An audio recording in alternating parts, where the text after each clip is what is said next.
Enterprise AI has operated in silos long enough. Individual copilots assist individual developers on individual tasks. The result is incremental. A developer saves 20 minutes here, he skips some boilerplate there, but no individual copilot can migrate a 2 million line, let's say, COBOL system to Java.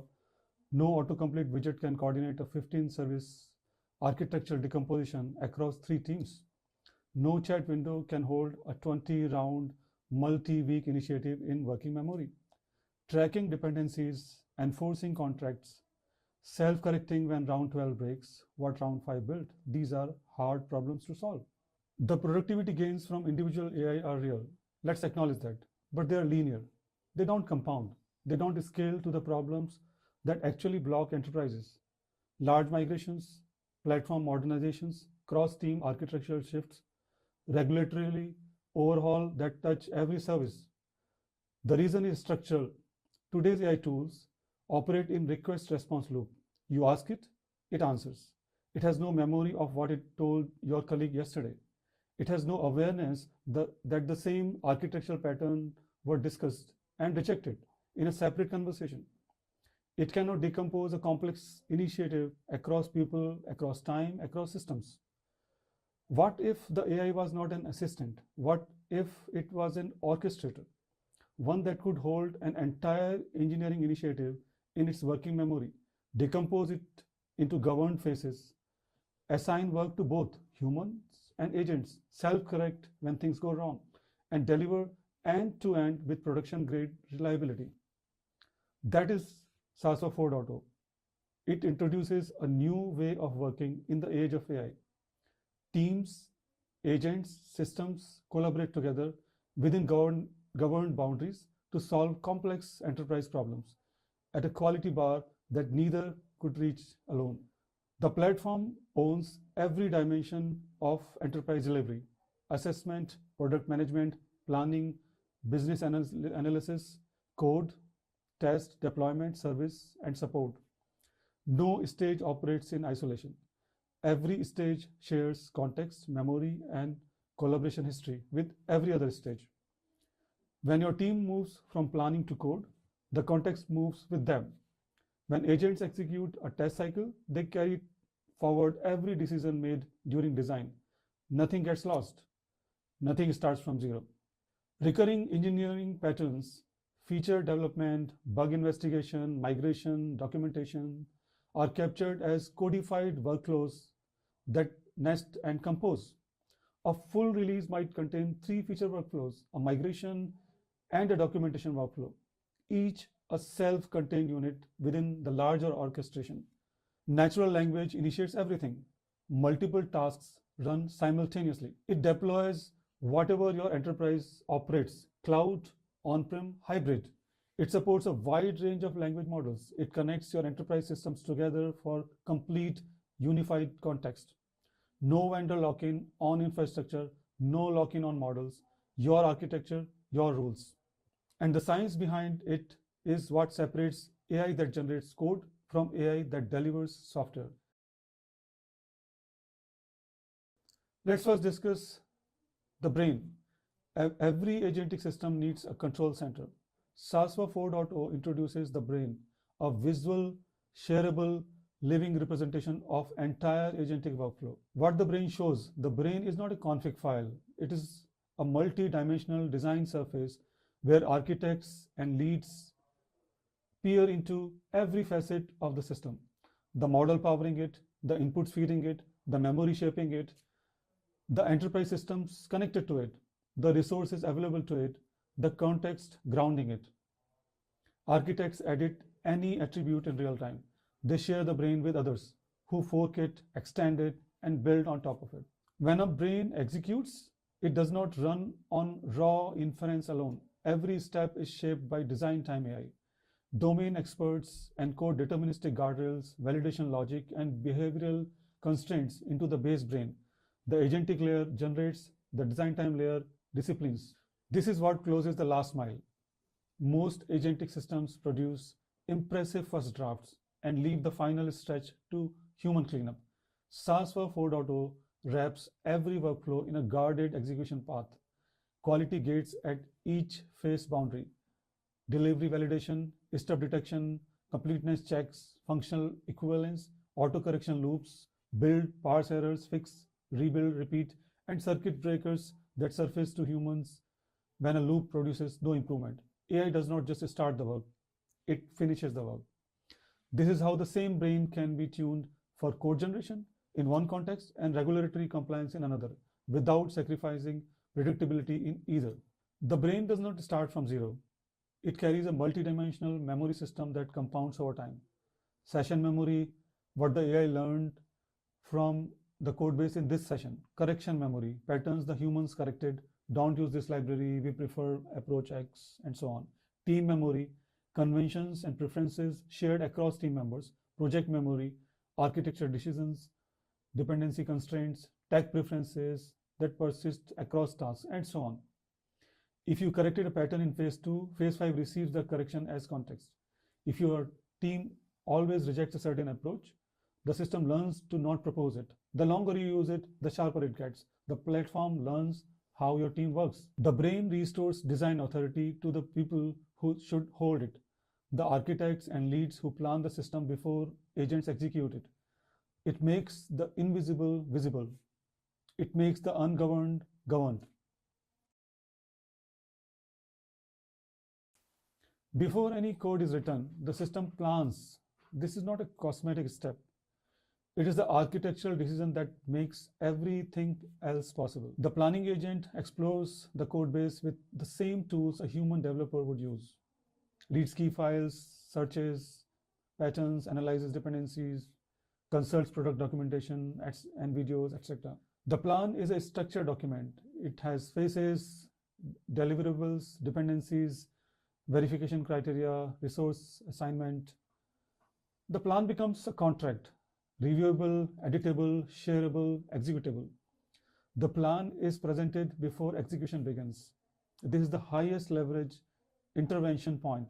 It is far easier to correct a plan than to undo a executed code. Users can approve and execute as is, edit specific phases, reorder, remove, add constraints, reject, regenerate with different guiding principles, chat with specific sections of the plan to refine the approach, share with team members, and do it in a collaborative manner along with other architects. This gate ensures that the system never executes a fundamentally wrong approach at scale. Once the plan is approved, execution begins, not as a single monolithic process, but as a graph of specialist agents, each with focused context, bounded scope, and clear exit criteria. A single agent running for hundreds of turns would accumulate context until it degrades, have no natural checkpoints, make early errors that compound, and be impossible to partially retry. Instead, SASVA 4.0 decomposes execution into a directed acyclic graph, where each node is a fresh agent session responsible for one specific phase of the plan.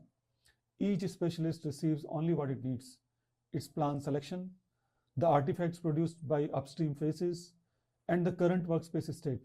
It does not inherit prior agents' full bloated conversation history, only what it needs. It gets the contract and the deliverables the same way a human team members receive a handoff, not a transcript. Independent phases execute simultaneously. If create database models and create API middleware don't depend on each other, the graph schedules them in parallel. Phases are grouped into waves, sets as the same depth in the graph, providing natural milestones and enabling intelligent resource allocation across the execution surface. The graph renders as a live graph in the IDE. Each node shows real-time status: pending, running, completed, failed. Edges reveal dependencies at a glance. Click any node, you will see lots of details like turns used, files created, duration, tokens consumptions, resource environment, and so on. You can also see what files were created and what are the contents of those artifacts. Not all phases are equal. A phase creating 3 files gets a modest turn budget. A phase with 15 complex deliverables gets a larger one. The system auto-calculates based on complexity and auto-corrects if required on the fly. If a phase exhausts its budget without completing, the system automatically spawns a continuation session targeting only the remaining work. No human intervention is required. Real work is not purely forward. Plans change, mistakes are found, so you should be able to re-execute. Any completed phase can be rerun with updated guidance. Downstream phases that depend on it trigger automatically. You can re-execute any phase. Any completed phase can be rerun with updated guidance. Downstream dependent phases re-trigger automatically. You can skip a phase by marking it skipped. Execution continues around them. You can also do checkpoint recovery if the process crashes or if you choose to stop it. It resumes from the last completed phase, never from scratch. A failed phase does not kill the workflow. The system marks it with clear error attribution. It allows the retry with fresh agent or allows skip to continue forward. Failure is isolated to the node that failed, not propagated across the graph. It can involve a different plan. Multiple agents can come together to execute it. For very basic tasks, it runs a disciplined 3-step pipeline: implement, then review, and fix, and then verify. 3 specialized agents, each with different capabilities and constraints, working in sequence. The implementer writes code, the reviewer reads the code with fresh eyes, catches issues, and fixes them. The verifier confirms in a visual manner that everything is okay. This mirrors the best practice of never letting the person who wrote the code be the only person who reviews it. For complex tasks, the system goes further. It first creates a planner agent that can only read the code base. It cannot modify anything. The planner explores the code, maps dependencies, and produces a structured execution plan. Then the system analyzes this plan and builds a dynamic execution graph where independent work streams runs in parallel. Multiple agents can work simultaneously on different parts of the code base without conflicting, all in the chat. The critical word is dynamic. The execution graph is not a static template. It is constructed at runtime based on what the planner discovered in the actual code base.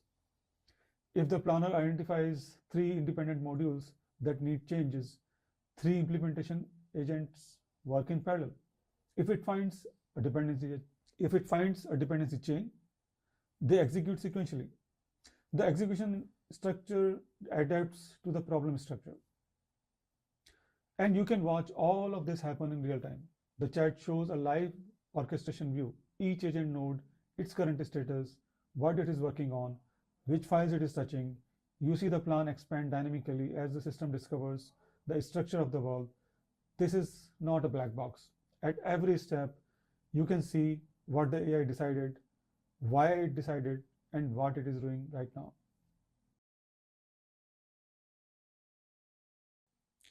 SASVA 4.0 is not another chat window bolted onto the pipeline. It's a structured collaboration platform where team members coordinate across planning, designing, and execution, with agents operating alongside them as visible participants, not opaque black boxes. Every team member sees what every agent does, what other team members are doing, why it does it, and how it connects to the broader workflow. Agent actions are transparent, files being read and written, tool calls and their results, decision points, quality scopes, and scores. This makes AI as a teammate, not a mystery. For large tasks, a single developer reviewing everything becomes a bottleneck. SASVA 4.0 distributes the work.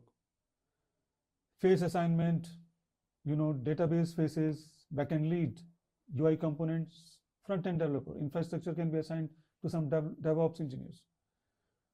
Partial human review can happen. Multiple team members review their assigned phases simultaneously. Each person sees only the phases relevant to them, reducing cognitive load while enabling parallel progress. When multiple phases are being reviewed by different people, the system ensures no conflicting file modifications. Dependency ordering is respected and all approvals are collected before execution proceeds. You can in a very coordinated manner merge the conflicts. While phases execute, any team member can observe progress in real time, files, tool calls, decisions. Intervene with guidance, don't modify that file or use the pattern from X instead. Provide feedback that flows a subsequent phases. Pause, redirect, or escalate. An automated review agent evaluates each phase's output. Code quality, patterns, consistency, quantified score against configurable thresholds, actionable improvement suggestions, auto-triggered re-execution if quality is below par. Real software does not live in one machine. A .NET application might be developed on a Mac, built against .NET framework on a remote Windows server, and simultaneously verified in a Linux container running in a .NET core in the Mac or some other machine. A Java monolith might be coded locally, but need a full Kubernetes cluster to integrate, test. A legacy COBOL system might require a mainframe connection or validation. We also have a concept of human view and agent view. This is where the human AI collaboration model becomes concrete. There is a concept of shared visual context. The preview panel has two modes, a human view and an agent view. In human view, you see the output directly, the web page, the rendered document, the chart, the report. You interact with it normally, exactly as an end user would. In agent view, the panel shows a live stream of what the agent is seeing right now. As it works, you watch the agent navigate pages, click elements, fill forms, evaluate layouts. It's like looking over a colleague's shoulder while they work. If you see the agent going in the wrong direction, you can intervene immediately. This solves a fundamental problem in human AI collaboration. The human and the AI must share the same picture of reality. When both are looking at the same visual output, miscommunication drops dramatically. The AI is not describing what it sees in text. The human is not imagining what the AI might be seeing. They share the same screen, the same context, the same truth. We also support inline annotation as a communication protocol as a first-class citizen. When you are looking at a rendered output, a web page, a slide deck, a dashboard, and you spot something wrong, the fastest way to communicate is not by typing a paragraph, it is pointing. The system lets you take a screenshot of the current preview, draw directly on it, circles, arrows, freehand highlights, text notes, and send the annotated image to the AI as part of the conversation. For example, this section is misaligned with a circle drawn around it. Move this chart below the summary with an arrow showing the desired position. The AI receives both the visual annotation and any accompanying text. It can see exactly what you are pointing at. It can understand the spatial relationship and respond with precise changes. This closes a loop that has been open in every other development environment. The gap between I can see the problem and the AI understands what I see. In traditional workflows, visual defects are described in text. The button on the setting page is too close to the header, and the developer has to reconstruct the visual problem from that description. With annotation, the visual evidence is the communication. No reconstruction needed. Migration is the hardest problem in software engineering that nobody wants to do. It is not hard because we don't know the target. We know we want .NET 8 or Java 21 or some Python version. It is hard because real systems are not textbooks. They are 15, 20 years of accumulated decisions, undocumented dependencies, business rules buried in COBOL copybooks, for example, and frameworks that stopped receiving updates many years before. The traditional approach, hire a team, estimate 18 months, 1 year, 2 year, deliver in 36 months, declare partial victory, half the original system is still running because we couldn't get to it. What if we could turn migration from an art which is dependent on tribal knowledge and heroic engineers into a science, a repeatable, measurable, self-correcting process with clear guarantees at each stage? That is SASVA 4.0. The first instinct with AI-powered migration is obvious. Just give it the source code and tell it to rewrite everything. This fails catastrophically at enterprise scale. Here is why. Enterprise scale beyond context. A real enterprise system has 500,000 lines of code across hundreds of projects. No AI model can hold that in context. You need a systematic decomposition strategy. Bounded contexts are invisible.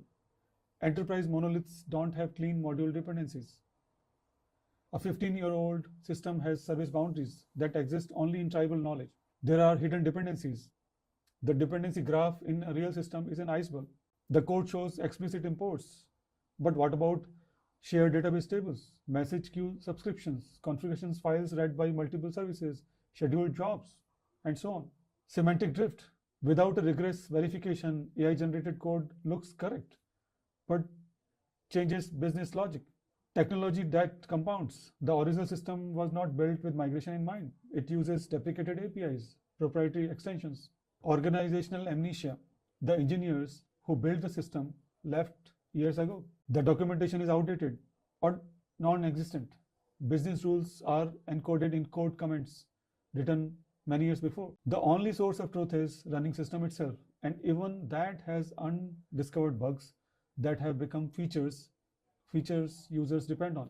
The science of migration addresses all of these systematically, not heroically. Instead of one massive rewrite, we decompose the migration into rounds, each delivering a buildable, verifiable increment.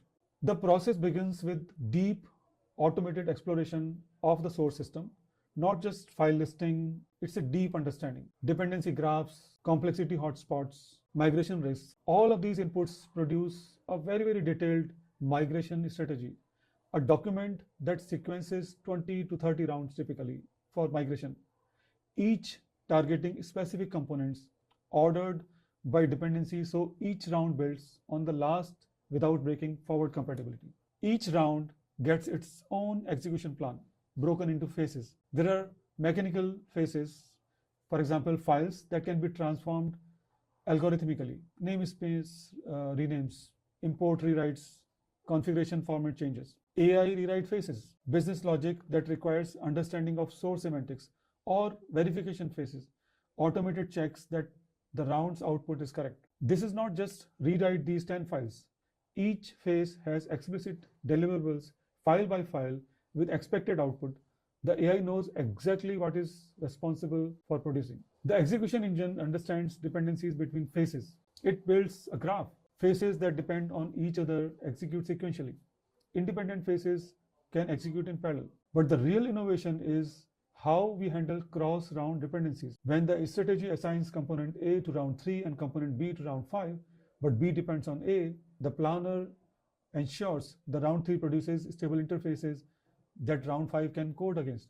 Round 5's verification checks backward compatibility with round 3's output. If round 3's output changes due to bug fixes in round 4, the system detects this and flags it. This is the difference between rewriting files and migrating a system. Not everything needs AI judgment. In a .NET framework to .NET 8 migration, some things like system.web to Microsoft ASP.NET Core, namespace swap, or pattern transform, or format conversion, or structural transformation, we generate a migration rules files during a strategy that captures these mechanical transformations.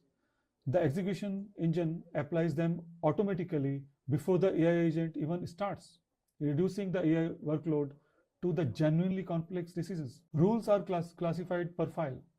It could be copy only. For example, you're just directly copying binary assets, auto-generated code, it is copied as is. Or another rule is mechanical. So you are applying namespace import transformations, AI reviews the result. Or it could be AI edit. You copy the source, AI makes surgical targeted edits in place. Or it could be AI rewrite, because AI now rewrites it from scratch using the original only as a reference. This classification means the AI spends its context budget on files that actually need intelligence, not on mechanically renaming 500 import statements. Verification is where migration either succeeds or silently fails. We don't just check if it compiles. We apply a configurable stack of gates, each catching a different class of defect. Gates run every round, not at the end. You don't discover after 20 rounds that round 3 broke something. These are some of the examples of the gate. Structural gate.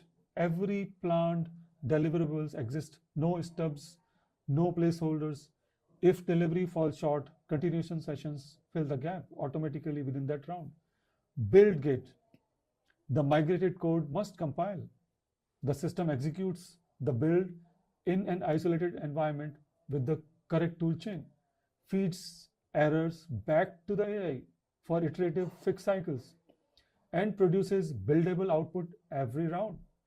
Functional equivalence gate, the hardest one. For each migrated file, are public APIs preserved? Are control flow paths equivalent? Are these fabrications, methods the AI invented that don't exist in the original?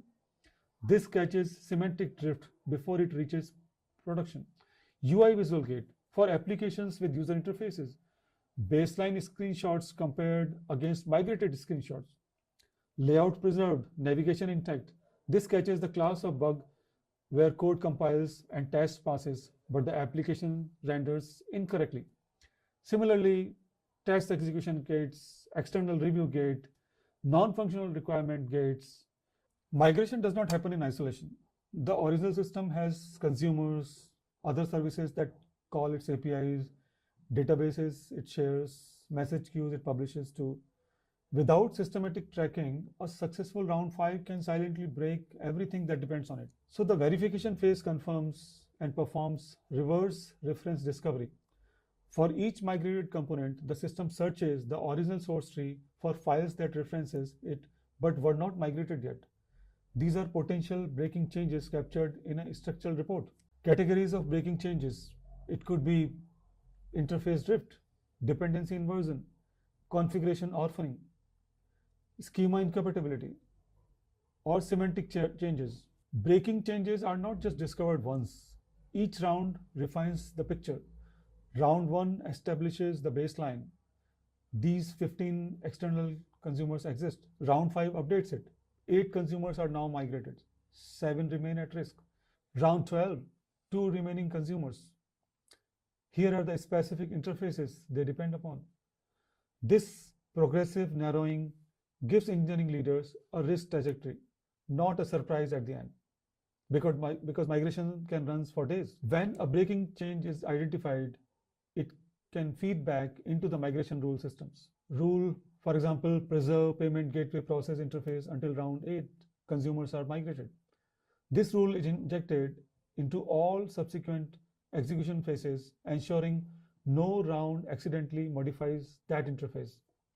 Rules compound across rounds, forming a growing contract of things you must not break. One subtle but crucial problem is AI models trained on historical data naturally gravitate towards older library versions. They have seen more examples of older libraries, for example, Spring Boot 2.0 than 3.x, and so on. For migration, this is devastating. You are migrating to modern technology, not to what was popular in 2022 when the model was trained. The system addresses this with multiple kits. We can define technology preferences, we can do live research, and we can also do prompt enhancements. The result? The AI does not choose Hibernate 5.x because that's what it has seen most.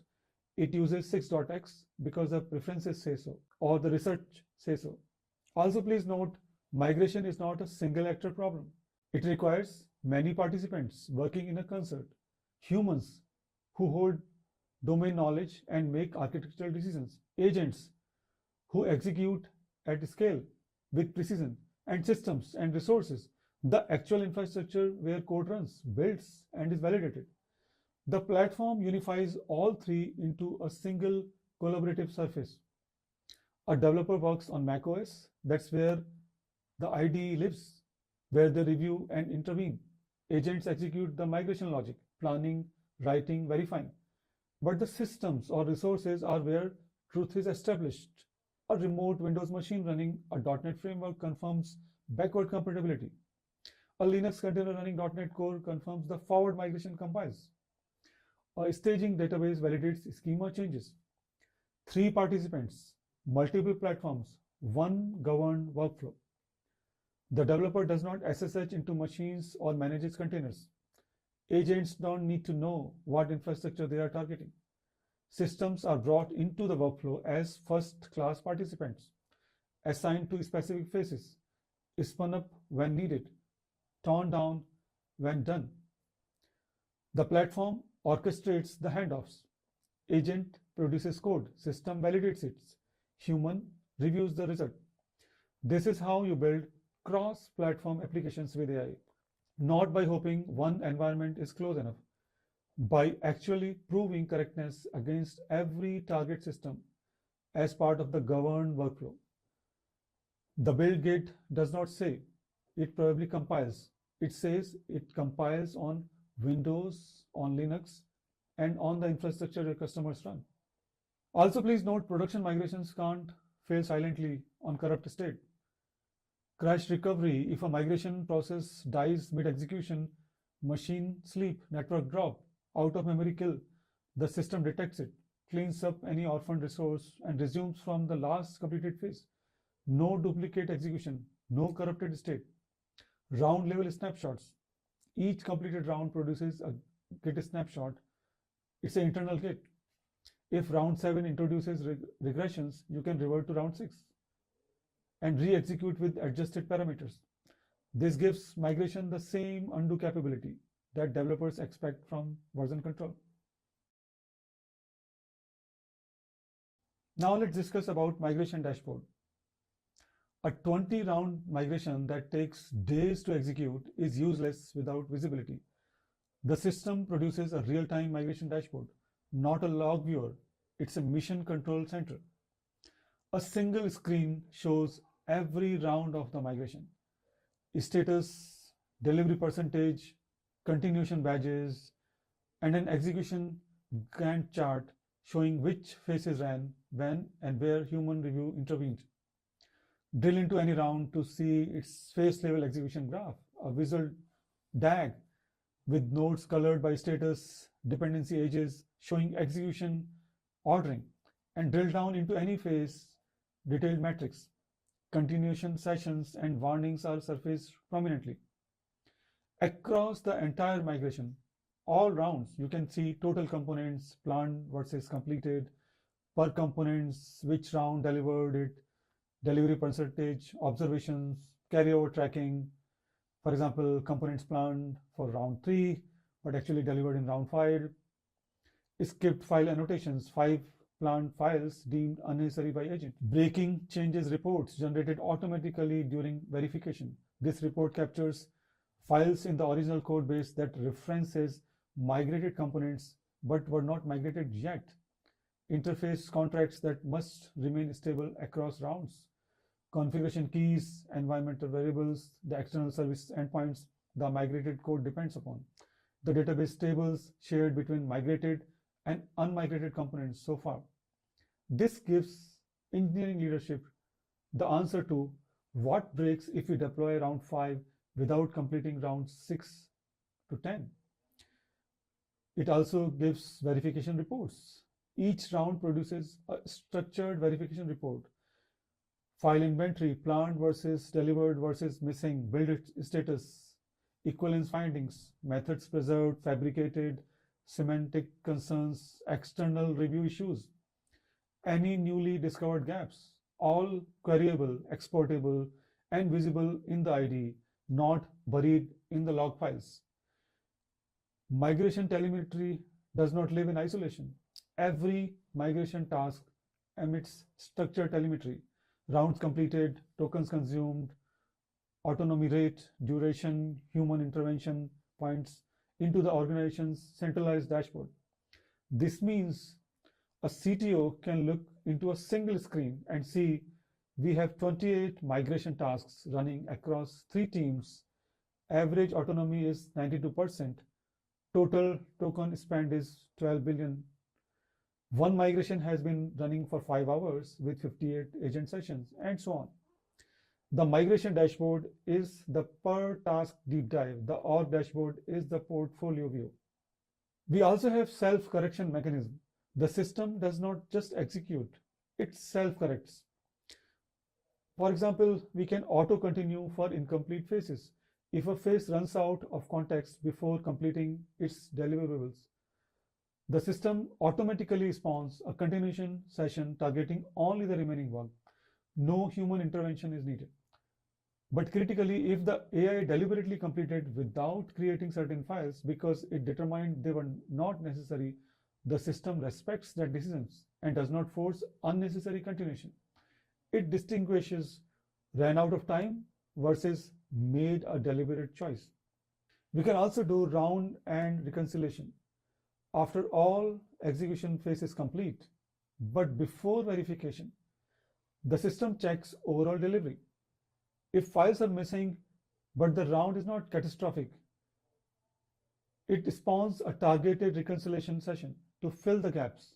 One pass focused on what is actually needed. Build fix loops. The verification agent does not just report build failed. It enters an iterative loop. Run the build, parse the errors, fix the root cause, rebuild, and repeat until the build passes or progress stalls. This is a fundamental departure from generate and hope. Instead, it's generate, verify, fix, verify again. Let's talk about a scenario where you need to evaluate a technology migration, plan it, execute it, and verify the results. In research mode, you point the system at your existing technical documentation, vendor materials, and industry analysis.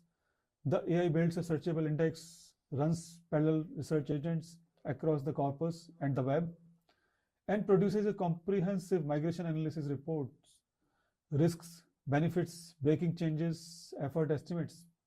Then you switch to development mode. The research findings are now context. You describe the migration to the AI.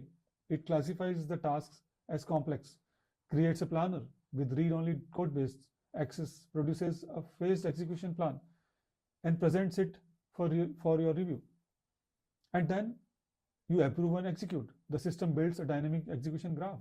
Independent phases run in parallel. You watch the execution in real time. Which agents are working, what files are changing, how the plan is progressing. You have visual verification. The AI renders the application after each phase, takes screenshots, compares them against the baseline. You annotate and iterate. You spot sometimes some things that AI missed. A layout issue on a specific page. You take a screenshot, draw a circle around the problem, send it in the chat. The AI sees exactly what you see, understands the spatial context, and fixes it. The system generates documentation of what changed, why and how, rooted in the research that started the process and the execution that completed it. From understanding to action to verification to documentation. One environment, one continuous context, one loop, all in browser, in one single interface or multiple interfaces.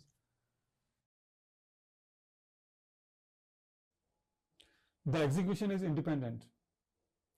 Enterprises don't run one workflow. They run hundreds, across teams, across task types, across months. SASVA 4.0 produces a centralized dashboard that gives leadership a single answer. How effectively is AI contributing across the entire engineering organization? The defining metric is average autonomy. What percentage of agent time was truly autonomous versus requiring human intervention? In real deployments, we see 70% autonomy across 300 tasks, 3,000 agent sessions, 19 billion tokens consumed in a single month. The dashboard surfaces this across every dimension that matters, by team, by task category, for example, development, migration, documentation, research, by SDLC phase, for example, bug fix, refactoring, security testing, and over time, leadership sees whether autonomy is trending upward or it is going down. They see which teams achieve highest leverage. They see where the bottleneck is, agent execution or human review, and optimize the right lever.